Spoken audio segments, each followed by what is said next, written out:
예, 안녕하십니까. 법무사 유병태입니다. 간만에 녹음을 하네요.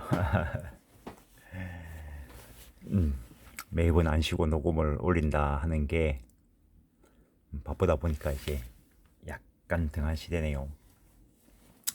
하여튼 여기에 전 세계 어디서나 전자신청 가능하다 해가지고 내가 정말 프랑스에 출장 가신 분의 의뢰를 받아가지고 사건을 처리한 적도 있는데, 그런데 이래 올려놨더니 전국의 모든 사람들이 뜬금없이 문자를 보내가지고 질문하는 경우가 있는데 그거 다 못 봤습니다. 그거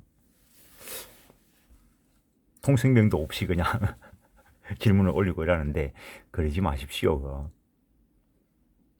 뭐 공부하는 사람들 중에서도 어찌 알고 그냥 그 질문을 하러 오시는 분들이 있는데 내가 그 질문을 어떻게 답했습니까? 내 강의를 듣고 내하고 관계가 있는 사람이면은 뭐 공부하다가 의문이 생기면은 질문을 받아줄 수 있는데 내 강의도 들어본 적도 없고 하면서 하는 사람들은 내하고 말이 안 통합니다. 그냥 뭐 법 공부는 소설책 읽는 거하고는 다릅니다.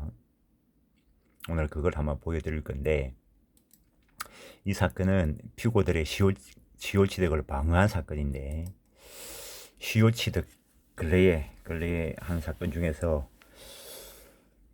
한 30년 전에 어찌어찌 해가지고 분양받은 사람한테 매입을 하고 매매 계약서도 뭐 제대로 작성 안 된 건데 한 30년 동안 이래 뭐 점유 어떤 매매 계약서를 좀 어설프게 작성하고 실제로는 매매 계약서 자체는 온전히 존재 안 하는데 뭐 한 30년 전이니까 그때 뭐 분양받은 사람한테 매입을 하고 그 수분양자는 등기도 안 한 상태에서 전매를 하고 그때 시세로 한 1억 정도 했는데 지금 그게 뭐 한 15억, 20억 정도 가는 것 같은데 그거를 시효취득했는데 그거를 먼저 보여드릴까 하다가 어쨌든 이 사건은 시효취득을 방어한 사건입니다. 청구 취지를 먼저 기재하고 청구 원인, 원고가 주장하는 걸 기재하는데 그냥 이런 거 쓸 때는 간단하게 씁니다. 그 보면은 뭐 청구 원인을 갖다가 휘황찬란하게 장황하게 오만 거 다 쓰는데 그러다가 패소합니다. 딱 원리만 딱 주장하는 겁니다. 원고 토지 소유자다. 내는 16년도에 소유권 취득했다. 등기부 보세요. 이러는 거죠. 그래서 피고들이 원고 소유 토지에 무단 점거하고 사용하고 있다. 그래서 자신에서 철거 인도하지 않고 뭐 위법하게 불법하게 점유하고 원고의 정당한 소유권을 방해하고 있습니다. 물론 하면서 그 도면하고 다 그리였습니다. 뭐 방위 표시까지도 어떤 경우에 원하는 경우도 있고 그냥 뭐 주장만 해가 되는 게 아니죠. 주장하기 위해서 내가 소유자라는 걸 딱 보여주고 그리고 이제 피고가 뭐 침범하고 있다 그런 것들 도면으로 다 보여주고 뭐 필요하면 사진도 찍어서 넣고 그래서 피고들 너희들 타인 원고의 토지를 불법 증거 사용해가 있으니까 물론 이제 불법 증거니까 불법 행위로 인한 손해배상 청구 이야기도 될 수 있는데 일단 부당이득의 요건도 구비하고 있습니다. 그러면은 부당이득으로서 요구하는 것도 있는데 일단 불법 침범하고 있는 것에 대해서 그 인도시까지 부당이득 청구하는 거죠. 그러니까 피고들의 부동산 등기 사항 증명서를 첨부하는 이유가 옆에 인근한 경계상에서 문제가 생긴 거죠. 네 땅이나 지금 그 점유 사용하면 되지 왜 내 땅 점유 사용하냐 이거죠. 그러니까 도면 그래가지고 어느 부분 인도시까지 부당이득 얼마 지급하고 이거는 이 시골 쪽에 있는 것으로서 어째 보면은 이게 뭐 금전적인 것보다는 감정 싸움이 좀 있는 거다라고 보여집니다. 어떤 분이 16년도에 소유권 취득하고 들어가니까 이제 새로 들어온 사람이죠 그 지역에. 그러니까 약간은 이제 뭐 외지에서 온 사람이라고 하고 뭐 그런 어떤 감정적인 싸움에 하다가 어째 보니까 경계 침범한 것들이 있어가지고 들어간 거다라고 볼 수 있는데 뭐 반드시 뭐 그런 것만 있는 게 아니고 경제적인 문제도 있죠. 특히 문제가 된 거는 뭐냐면은 원고가 매입한 뭐 토지하고 건물 그 출입구 쪽에 요 피고들의 건물이 들어서 있어 가지고 차량 출입이 용이하지 않았다는 거죠. 뭐 양해를 구하고 이런 것도 아니고 내가 이때까지 뭐 집을 주고 사는데 네가 왜 뭐 약간 이런 식이었는데 여튼 간에 철거하고 사용료 내놔라 앉아 이런 거죠. 쉽게 이야기하면 원래는 피고가 4명이었는데 피고가 4명이었는데 진행 중에 2명은 합의해가지고 처리가 됐으니까 2명에 대해서는 이제 치하를 하고 2명에 대해서 이제 계속 진행된 겁니다. 근데 피고들이 뭐라고 답변해 왔냐면은 나는 93년도부터 원고는 앞에서 이야기했죠. 16년도에 소유권 취득했다 했습니다. 그러니까 피고들이 나는 93년도부터 전 소유자로부터 매수해가지고 등기 받고 경유했다. 그 등기 받고 경유한 거는 네 땅이나 그렇지 원고 땅에 대해서 등기를 받은 건 아닙니다. 근데 경계 침범을 했다는 건 인정하겠죠. 그리고 선의취득자고 선의취득이 왜 나와? 뭐 시효취득에 있어서 점유 시효취득 관련돼서는 선의무가 실을 요건을 안 합니다. 그래서 어디 또 들었는가? 자주 점유로 본건 건물을 철거하고 토지 인도하라는 청구는 부당함을 주장합니다.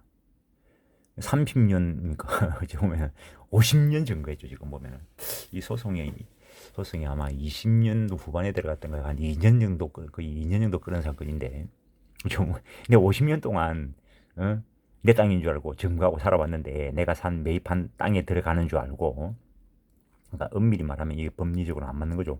소유권 이전 등록한 거는 등기한 거는 네 땅이나 한 거지 옆에 원고 소유로 등기되어 있는 그 부분을 이전 등기를 받은 거 아닙니다. 자기가 경미한 경계착오의 경우에는 점유 시효 취득이 가능합니다. 그래서 이 사람은 그 점유 시효 취득할 수 있었습니다. 이 사람은 소유의 의사로 평온공연하게 20년간 계속 점유하고 그리고 등기가 되면은 시효 취득할 수 있습니다. 근데 뭐 자주 점유하는데 소유 의사로 점유하는 걸 자주 점유하는데 저 밖에 보이는 저 땅, 저 산, 기대 꽂고 내 거다고 100년 우기봐야 당신 거 안 됩니다. 얼마 전에는 멀쩡한 내노라는 대학 나오고 아주 공부도 잘한 친구가 옆에 사람이 물어보는데 남의 땅인 줄 알고 경계 침범해가지고 내 땅 옆에 있는 거 경계 침범해가지고 나무를 심고 갖고 왔는데 그거 이제 시효취득 주장하려고 한다는데 가능하겠나 이래 묻길래 네 이야기냐 이래 물으니까 그냥 웃고 말던데 그래가 시효취득 할 것 같으면은 뭐 한다고 공부를 하고 뭐 한다고 지금 뭐 이런 이야기를 듣고 있고 뭐 한다고 책을 보고 애들 보고 뭐 공부시킵니까? 전부 다 산에 나무 심으러 가라 하지. 니 그때니까. 말도 안 되는 소리죠. 근데 이 사람은 경미한 경계에 착오를 해가지고 옆에 인근한 토지가 자기가 매입한 땅에 속하는 줄 알고 93년부터 점유를 했으니까 20년 이상 점유한 거 맞습니다. 그래서 이 사람이 시효 취득할 수 있습니다. 그런데 20년 지나고 나서 20년 되기 전이 아니고 20년 지나고 나서 소유자가 변경되기 전에 인건 토지 소유자에게 시효취득 주장해서 그 부분에 등기를 했으면 시효취득할 수 있었습니다. 그런데 이거는 20년도 훨씬 더 지나고 즉 등기할 수 있는 시점이 있었는데 그것도 안 하고 있고 그러던 사이에 앞에서 봤다시피 원고가 2016년도에 소유권을 취득했다 했습니다. 시효 완성자가 등기하기 전에 새로 소유권을 취득한 자가 있다면 그 전에 시효 완성했던 이 사람은 새로운 소유자에게 시효 취득 주장 못합니다. 시효 완성자는 이걸 점유 시효 취득이다라고 이야기하는데 점유 시효 취득 완성자는 등기까지 있어야 소유권이라는 물건을 취득합니다. 또 이래 이야기하는데 소유권이라는 물건 이런 말 못 알아들으면은 여기서 답을 구하지 말고 민법 교과서를 보십시오. 요새 내가 법무사 수업하면서 이런 식 이야기를 쭉 설명하고 마지막에 한마디 코멘트를 답니다. 알아듣는 게 실력이라고. 못 알아들으면 기본 공부를 다시 하라고. 이상한 거 외우려 하지 말고. 그렇게 말한다는 겁니다. 그래서 시효 완성자가 시효 완성을 했다 하더라도, 즉 소유의사로 평온 공연하게 20년간 점유 시효를 완성했다 하더라도 등기하기 전에는 물권인 소유권을 취득 못합니다. 그럼 등기하기 전의 시효 완성자는 그때 소유자로 등기되어 있는 그 부분 소유자에게 자기가 시효 완성한 부분에 대한 등기 달라라고 하는 채권적 등기 청구권을 가집니다.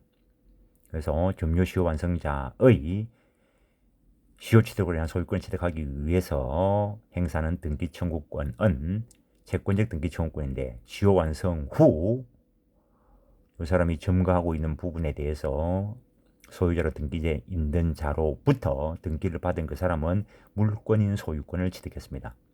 특별한 다른 사정이 없는 한, 특별한 다른 사정은 얼마든지 발생할 수 있습니다.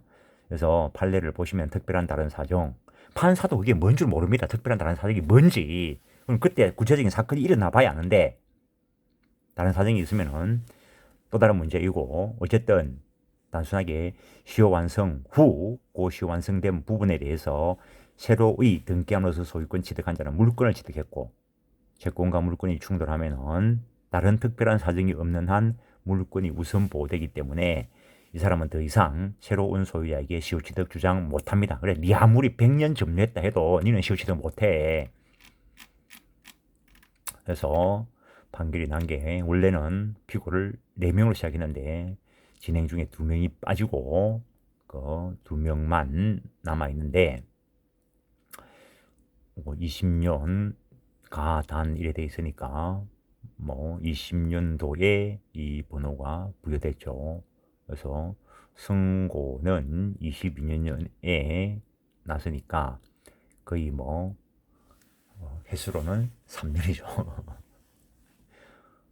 그래 가는 거지. 피고가 4명이었다가 이제 이야기 진행하면서 저 사람도 답변 살아내고 이 사람도 답변 살아내고 또 연기시키고 코로나 터지가지고 코로나 걸려가지고 변론 연기해주세요 하면 또 연기되고 그래가지고 1심 판결인데도 이렇게 횟수로 3년이 걸린 겁니다. 그래서 주문에서 그 부분에 있는 건물 철거하고 토지 인도해라. 그리고 인도 완료일까지 사용료 주라. 이런 판결을 내린 겁니다.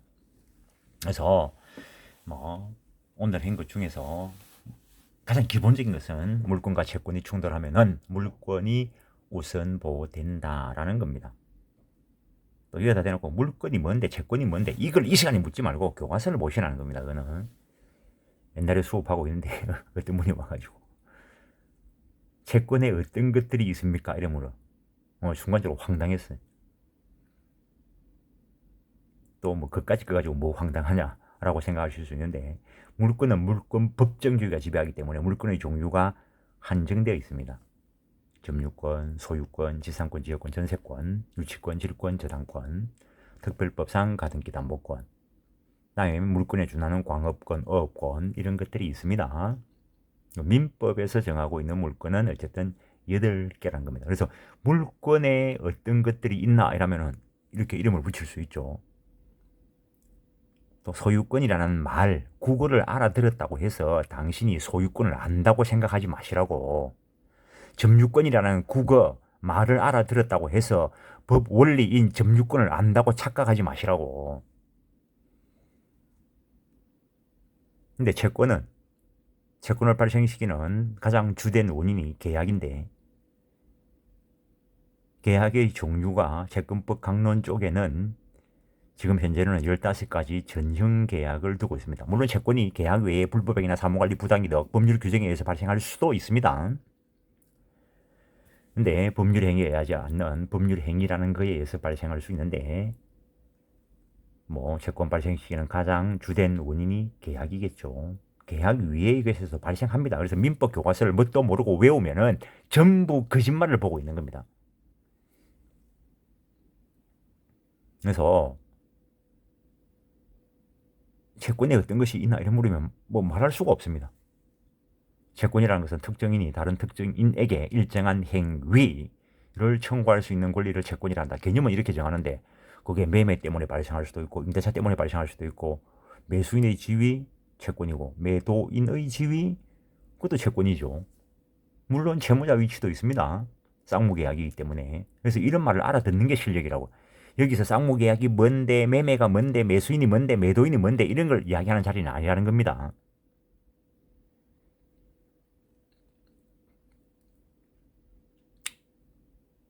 또 옛날에 어떤 분은 또 질문하기를 자기는 매매는 좀 알겠는데 법률 행위를 모르겠대. 내가 그 소리를 듣고 내가 황당했습니다. 매매가 법률 행위라는 걸 모르는 거지. 근데 그분이 말하는 거는 매매법 조문은 좀 안다는 거지. 매매법 조문 외우는 게 매매를 아는 게 아닙니다. 그 뒤에 깔려있는 법률 행위와 관련되는 모든 이론, 계약에 관련되는 모든 이론을 다 알고 있어야 그 조문의 의미를 파악하시는 거라고요. 강분하면 안 되죠. 그래서 앞에서 저분 93년부터 점유를 했으면은 20년 점유하고 난 뒤에 시효취득이라는 걸 알았더라면 그 당시 소유자로 등기되어 있는 그 사람한테 시효취득 주장해서 그 부분 소유권 취득할 수 있었습니다.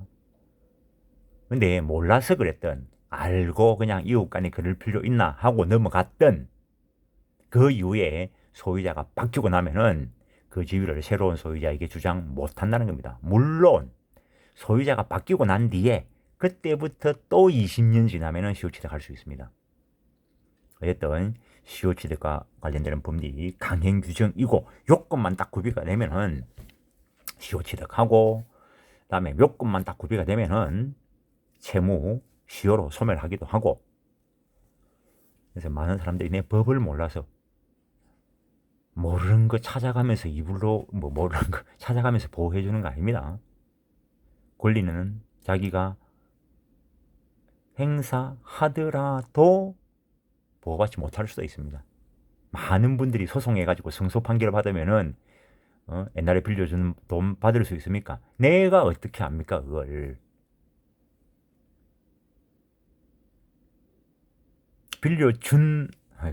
빌려간 사람이 아무리 갖고 싶어도 지가 돈이 없으면 못 갚아.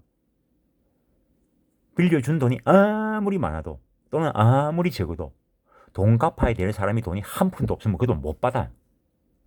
법적인 거하고 현실적인 거는 또 구별해야 됩니다. 법에서 이야기하고 있는 거는 권리가 있다 없다 이걸 이야기하는 것이고 권리가 보호받나 안 받나의 문제는 또 다른 문제입니다. 어쨌든 법률의 부진은 용서받지 못한다. 권리 위에 잠자는 자는 보호받지 못한다. 인류 유사 이래로 법률 저변에 깔려 있는 겁니다. 예, 오늘은 여기까지 하겠습니다. 다음 시간에는 시효취득한 사건 또 언제 또 올릴지는 모르겠지만 공부를 하시려면 제대로 하시라는 겁니다. 요 근래에는 자기가 개인 소송하다가 1심에서 패소해가지고 2심에서 항소 항소장 작성해 줄 수 있나라고 오셨는데 내가 거절했습니다. 1심에서 자기가 자백해가지고 다 그 진흙창을 자기가 다 빠져놓고 그러니까 오만 소리 다 해가지고 하소연 하면 알아줍니까 그거 판사님들이. 주장만 하는 건 의미 없습니다. 자기 주장을 뒷받침할 수 있는 거. 근데 그 주장도 자기에게 유리한 주장, 권리 주장을 해야 되는데 자백을 하고 있어. 그래놓고 이제 자기가 안 되니까 전문가를 찾아와가지고 해라는데 자기가 이미 다 자백하고 다 해놓는데 빼박을 만들어 놓고 그걸 해달라. 안 합니다. 그러니까 어쨌든 소장을 작성하고 제출하는 그런 위치에 있는 사람으로서 가장 그한 게 내가 작성해놨는데 제출 좀 해줄래요? 자기가 작성해놓고 왜 제출을 내보고 해달래? 당신이 하시라고. 그게 더 골치 아픕니다. 그냥 오만 해놓은 거 다 해놓고 또 어떤 사람은 자기는 소장을 안 써봐서 그러는데 상담을 하면서 소장을 쓸 수 있냐고. 불가능합니다. 상담을 하면서 어떻게 소장을 씁니까? 기본적인 원리가 안 돼 있는데. 말씀드리는 거는 법률 문서 작성하는 거는 소설 쓰는 거 아닙니다. 아무리 하소연 잘하고 삐까뻔쩍하게 써도 소용없습니다. 이 사람은 요 보면은 청구의 부당성 해놓고 뭐 원고 청구의 부당성이라는 거죠. 해놓고 자기가 죽을 소리 자기가 해놨잖아요. 내가 90년대부터 그건 50년 중년인데 뭐 어떡하라고. 50년 동안 기대 꽂고 내 거라 해봐야 아니 만년 동안 그래봐야 안 됩니다. 법 원리상으로. 양육 강식의 시대가 와가지고 뭐 그런 시대에 뭐 원시 시대 때 그때는 뭐 기대 꼽아놓고 내 거니까 손대지 마라 하면 될지 몰라도 지금 그런 시대는 아닙니다. 어우 죄송합니다. 잔소리가 길어졌습니다. 마치겠습니다.